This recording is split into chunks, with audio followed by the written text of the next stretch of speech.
Alright guys, so I am setting the graphics qualities down to low. Um, I'm on my little Yoga 9i. So I hope that doesn't offend anybody. That in effect, whenever graphics quality is set high on games like this, you tend to have lag with the controllers and the input and everything because the game doesn't just try to process everything so much. And I know maybe if you have a super duper awesome gear setup, I mean, I do have a good tower, but I haven't had my tower. I need to clean my tower out. A little spider made some. Oh, there's the pop of my eyes, my eyes thing. Um, a little spider made a little home in it, and I've got to dust it out and clean out and everything. And I have not had the time to do that. It's a really nice tower. I should set it up. I think I'm going to do that tomorrow. I need to get things going. So I may be streaming from my tower more frequently now. Although my tower is like devoted to work in ways that my little Yoga 9i isn't. So let's go ahead and start everything. And give me 2 seconds. Then I'll turn my face back on.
If you prove your worth by rescuing 10 dragons, then you may use this balloon to fly to a new world.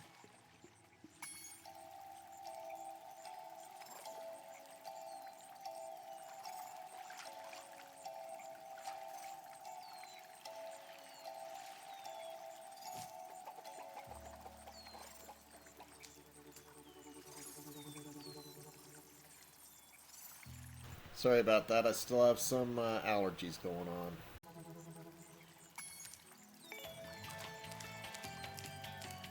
God, I love this music. I love it so much. I love the original rendition, and I love this new rendition.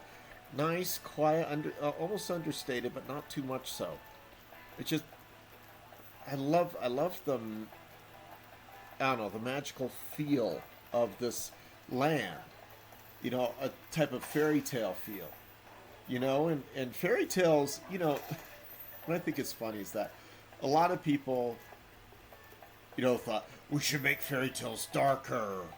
You know, fairy tales are really light, like Disney and everything. And like, did anybody ever watch a Disney film?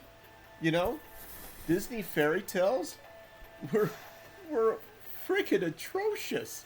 You had orphans left and right. You had witches that went out of their way to kill princesses and giant friggin' dragons and you know like I think Cinderella's the only not so violent fairy tale of the classic Walt Disney era. You know?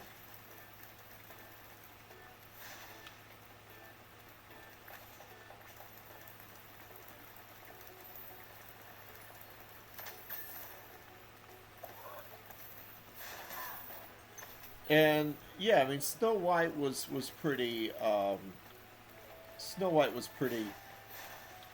easy going to a degree, but because she had that light-hearted moments with the dwarves. But look at what happened to the witch, right? The queen. First of all, she orders the huntsman to cut out Snow White's heart, and he returns a heart to her, and it's the heart of was a boar or stag. I can't remember.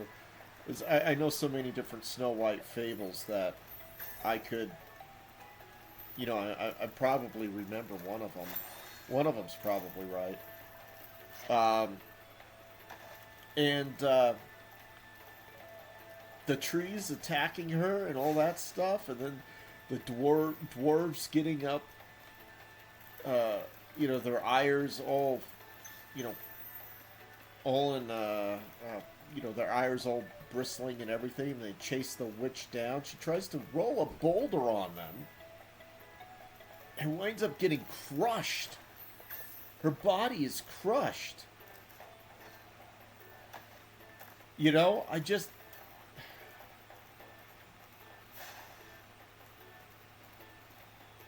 It's a pretty violent show, if you think about it.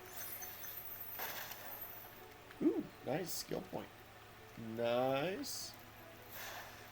Anyway, I'm getting back to what I meant to say was that the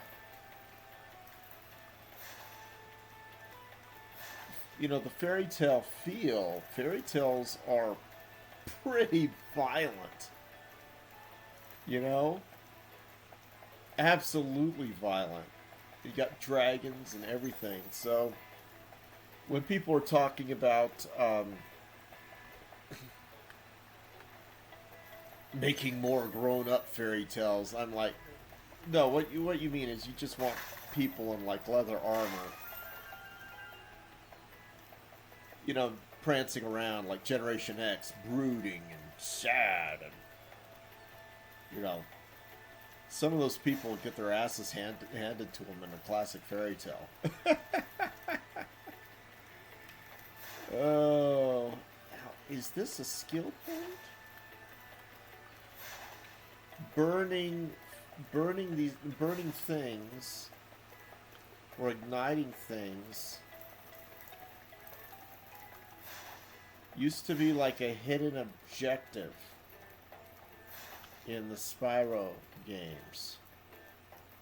So I was wondering if I was triggering an objective here.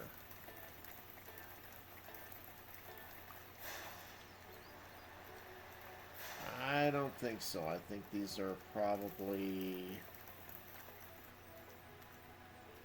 I don't know.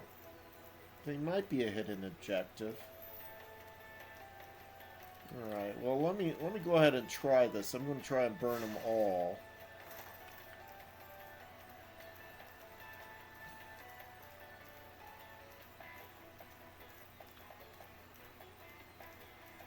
Anyway, and though I do have one objection to fairy tales in general and how people view them, which is almost like counterproductive or counter what I just said. But I don't think it's counter. I think it's I think that there's room for nuance, right? And that is, people would say, yeah, look at Grimm fairy tales, right? But no, I don't look at Grimm fairy tales, because the brothers Grimm, they were not, there's a story going around that they collected all the fairy tales as they really were. No, a lot of the fairy tales predate Brothers Grimm with happy endings, right? I don't think those are a hidden objective. I'll have to look it up later. Maybe they are. Guidebook.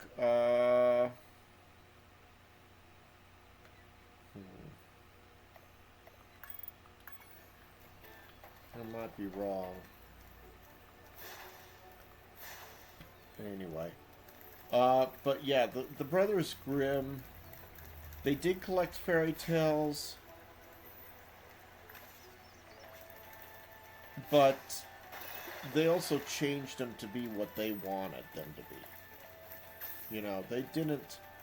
They aren't the purists. A lot of people say, oh, they're purists. They weren't. You know, a great example of that is Sleeping Beauty, right? Sleeping Beauty was originally like a really short little poem, no more than a paragraph. Or maybe it's like 4 or 5 paragraphs. But in Sleeping Beauty,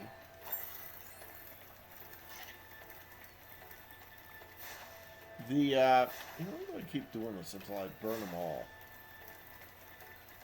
In Sleeping Beauty, it was like the fairies that controlled the different seasons.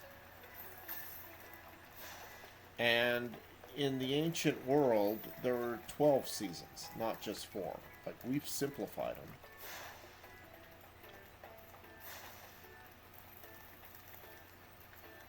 No, I don't think those are a hidden skill point. I better stop.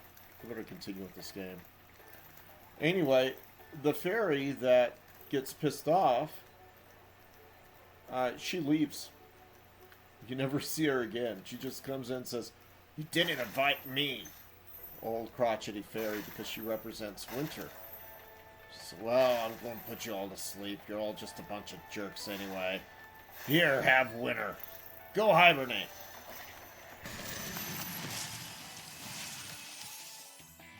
Cool flash. Do that again. The Artisans' boss is through a portal behind me. You can challenge him now, if you feel you are ready.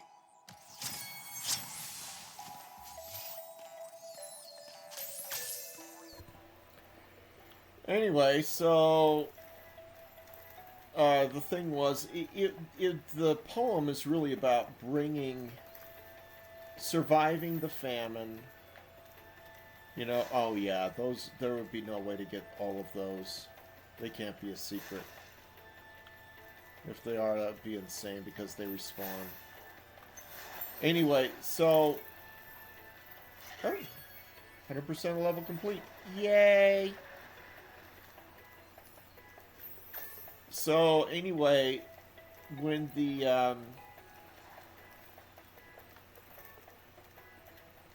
you know, when they managed to revitalize the princess and everything. I mean, she doesn't even have a name, I don't think, in the original poem. But it's all about restoring... Oh, come here.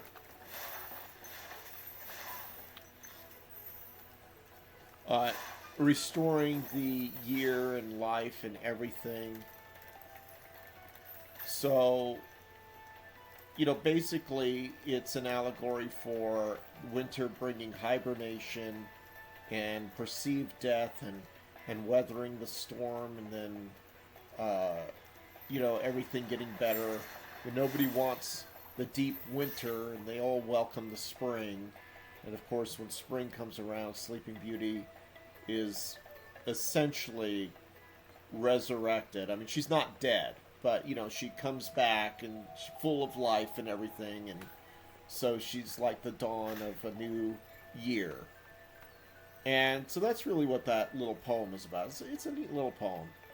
No giant dragons or anything, but I do love me a giant dragon, right?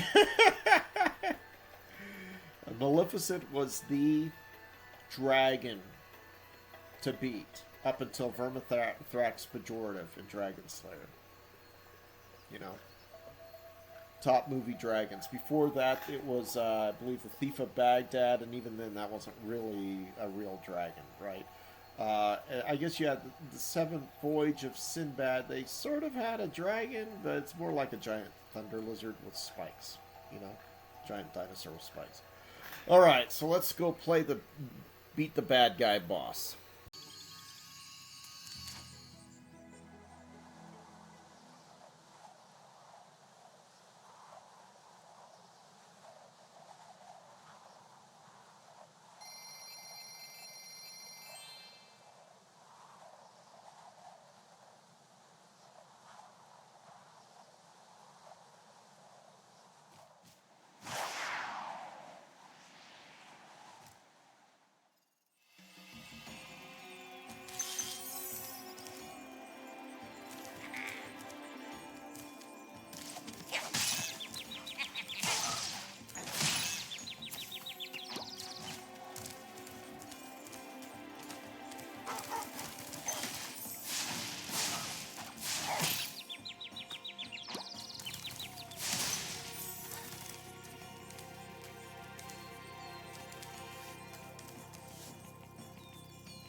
Oh, so I can't go back and get a refill of my health and then...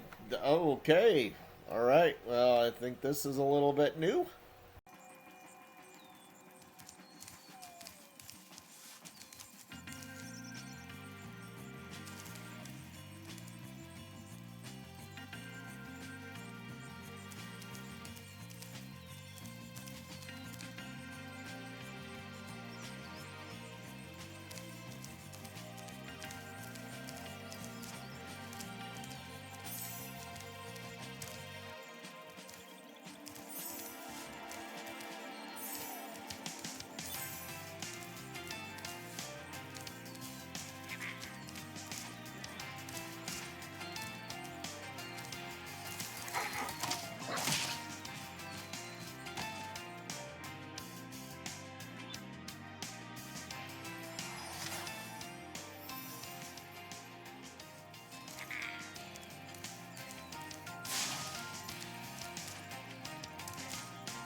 Oh, I know in one of these areas there's a blind jump that you have to make and glide all the way around in order to get to a secret. I wonder if it's this one.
It's been so long since I've had to deal with camera controls like these.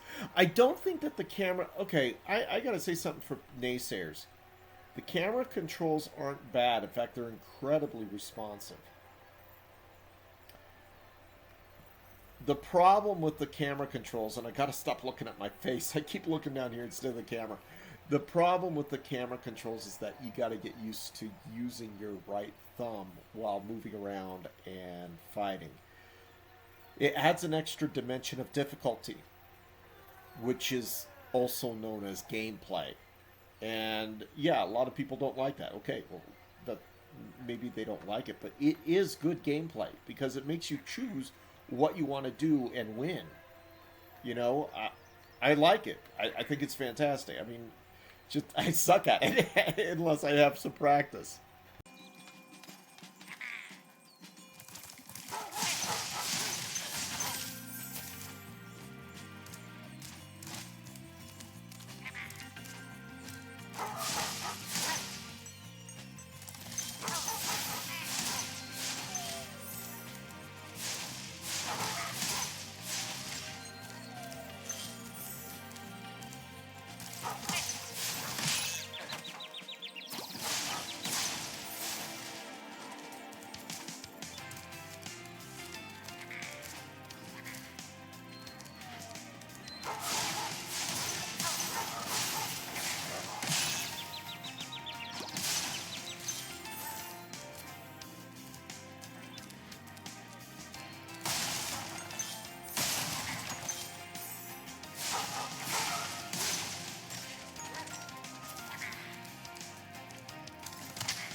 nasty Nork has put one of his most devious henchmen in charge of the artisan world. Bring him on. I think I smell a barbecue. Be careful, Spyro. Toasty has many tricks up his sleeve.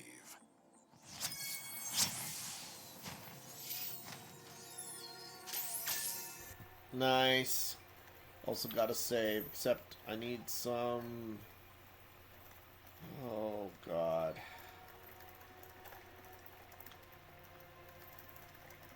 I need health. I need health. No, I'm gonna see if there's something over here.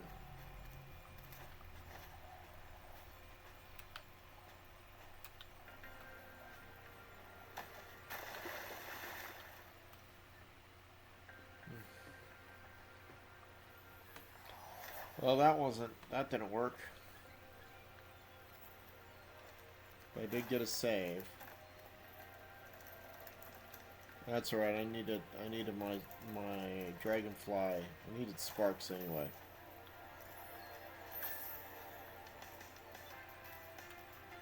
Alright.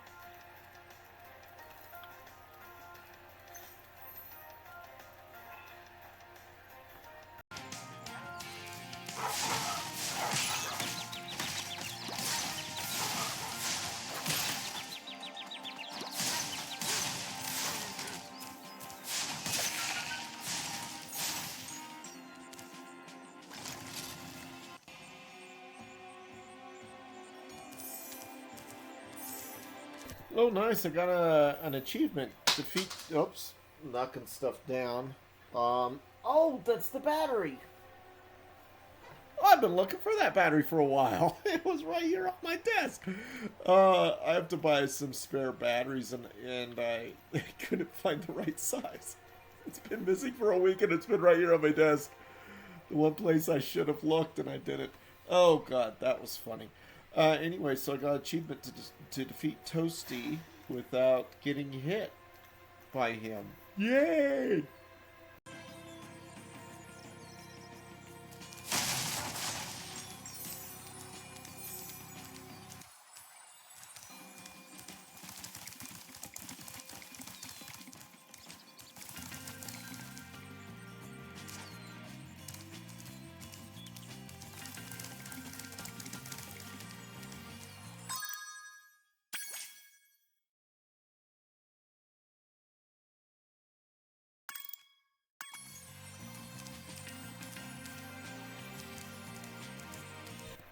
There's a secret here somewhere.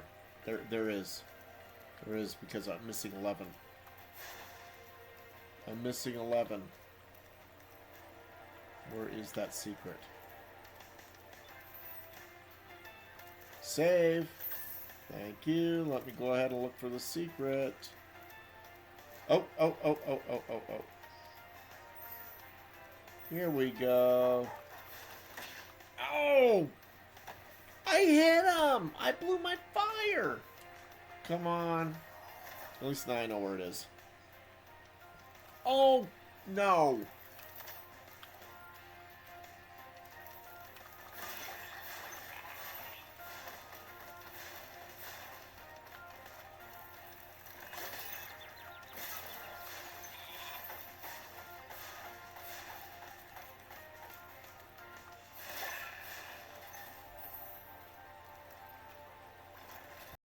Well, that time he hit me.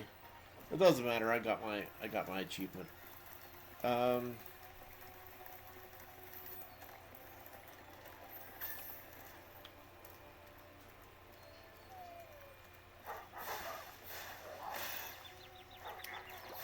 on.